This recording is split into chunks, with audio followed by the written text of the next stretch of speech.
Les actes notariés restent possibles, même durant le confinement. Malgré le confinement, la vie ne s'arrête pas complètement, et certains actes légaux importants continuent d'être possibles, même si c'est en s'adaptant. C'est le cas notamment des ventes et achats de maisons ou d'appartements. Les notaires le reconnaissent, il y a beaucoup moins d'actes pour l'instant, mais ils se sont adaptés aux mesures de confinement et de distanciation sociale. Exemple, ce mercredi, à Saint-Georges-sur-Meuse, Giovanna Breda a reçu la visite de son notaire. Elle va vendre sa maison, et à 82 ans, elle ne s'est pas laissée perturber par une vente en mode confinement. Il n'y a pas de contact. Le notaire vient sur le seuil, et je dois produire ma carte d'identité, puis signer une procuration de vente. Il se mettra alors en contact avec le notaire de mes acheteurs. Et le 29 avril, on fera des deux côtés, par vidéoconférence, l'acte de vente de la maison proprement dit.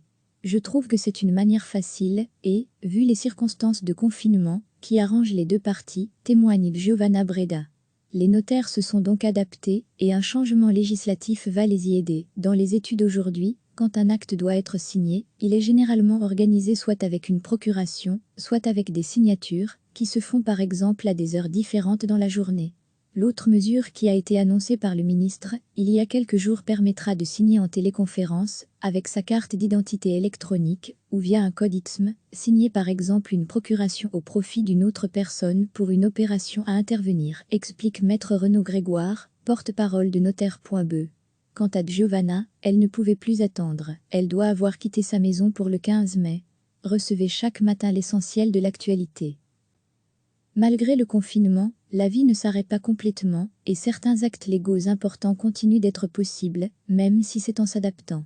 C'est le cas notamment des ventes et achats de maisons ou d'appartements. Les notaires le reconnaissent, il y a beaucoup moins d'actes pour l'instant, mais ils se sont adaptés aux mesures de confinement et de distanciation sociale. Exemple, ce mercredi, à Saint-Georges-sur-Meuse, Giovanna Breda a reçu la visite de son notaire. Elle va vendre sa maison, et à 82 ans, elle ne s'est pas laissée perturber par une vente en mode confinement. Il n'y a pas de contact. Le notaire vient sur le seuil, et je dois produire ma carte d'identité, puis signer une procuration de vente. Il se mettra alors en contact avec le notaire de mes acheteurs. Et le 29 avril, on fera des deux côtés, par vidéoconférence, l'acte de vente de la maison proprement dit. Je trouve que c'est une manière facile et, vu les circonstances de confinement, qui arrange les deux parties, témoigne Giovanna Breda.